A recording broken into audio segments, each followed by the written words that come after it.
I am submitting these 380 pages. I am writing almost 4 pages. I am reading 0 pages. On the charge of obstruction of justice, we have not drawn a definitive conclusion. But I have, and my conclusion is Trump's clean as a whistle. Free at last, free at last.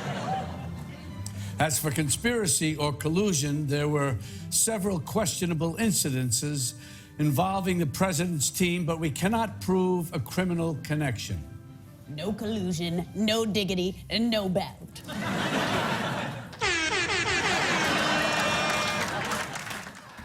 SNL having some fun with a reaction, I should say, to the Mueller report, even though nobody has seen the entire thing just yet. But Democrats, they are not laughing. The House Judiciary Committee, which is chaired by New York's Jerry Nadler, they're getting ready to issue a subpoena in order to see the entire unredacted document. Now, Judiciary will also vote Wednesday on whether or not to subpoena the 5 people you see there on your screen.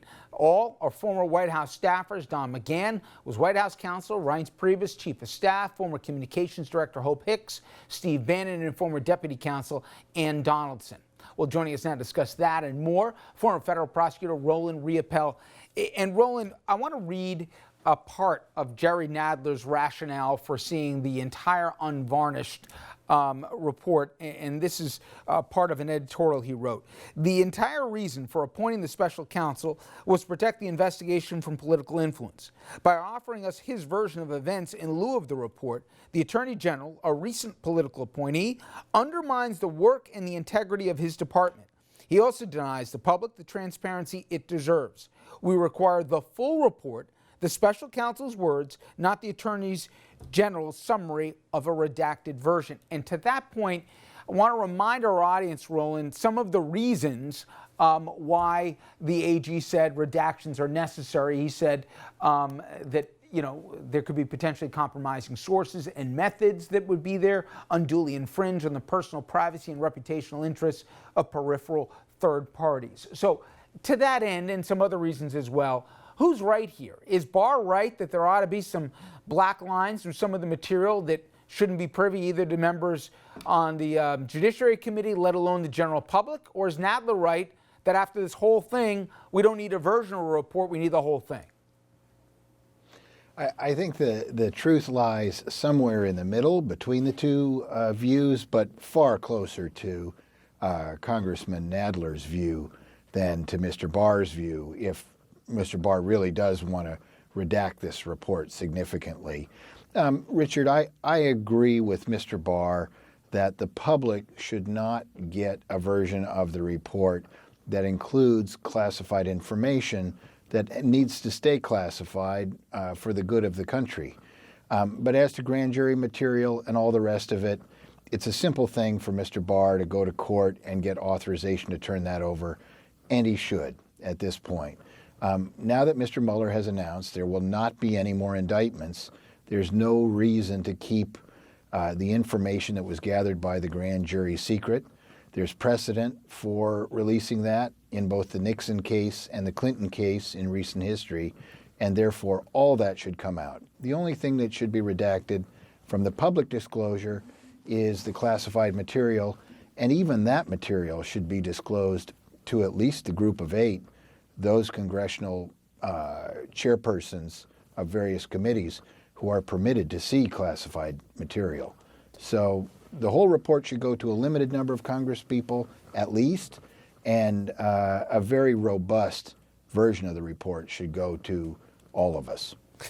Roland, Wednesday, as I mentioned, the House Judiciary is going to vote whether or not to subpoena those 5 names that I said. Is this a dog and pony show? Is there any substance that the former White House counsel, the people who were in charge for messaging, both in the campaign and then even in the transition and beginning part of the administration, how important are what these 5 people might say or not?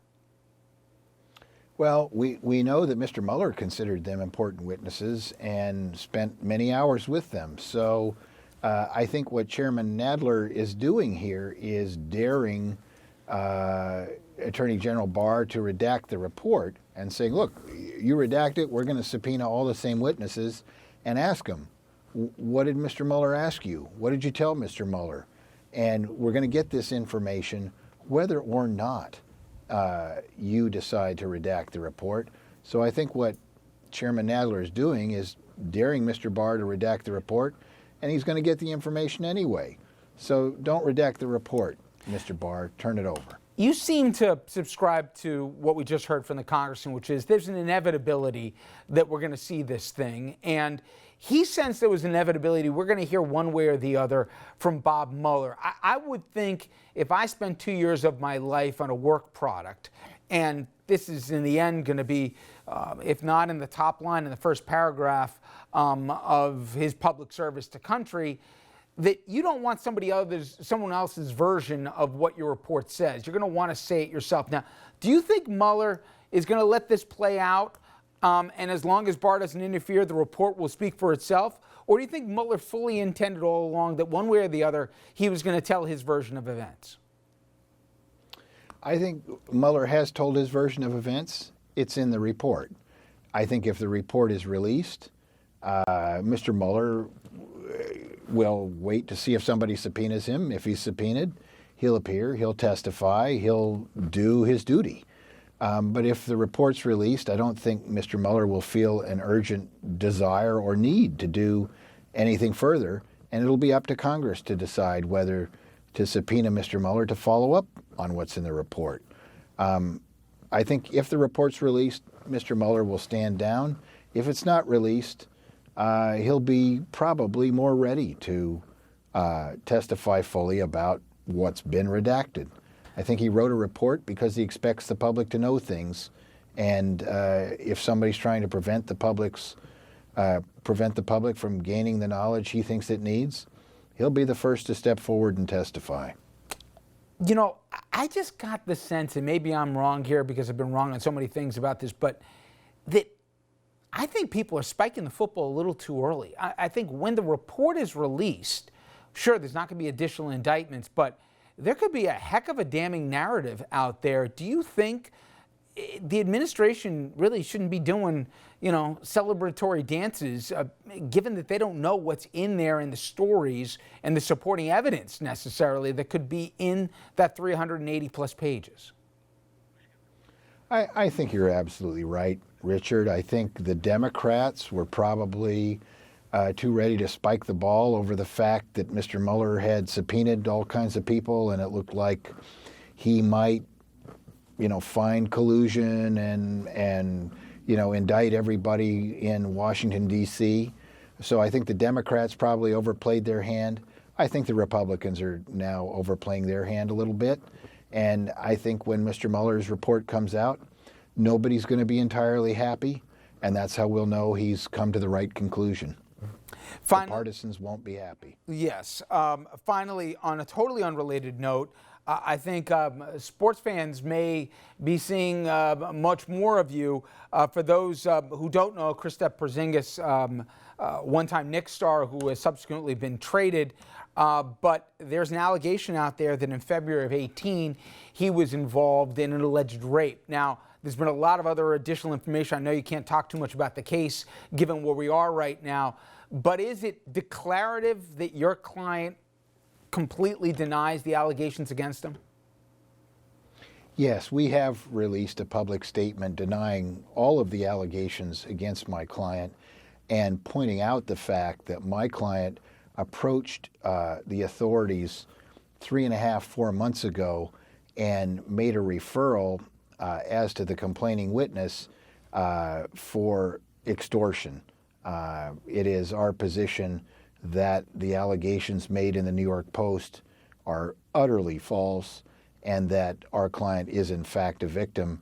And we've demonstrated that, I think, by going to the authorities months ago, alleging an extortion attempt against our client.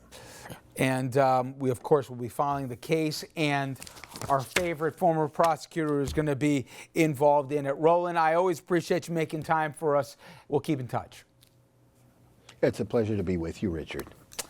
All right, everybody, when we come back, the president wants to kill Obamacare, not change it, kill it entirely, and has nothing in place here to replace it with. Now, that is making even Republicans edgy. We'll rejoin here with Congressman Sean Patrick Maloney to talk about that and more. Stay with us.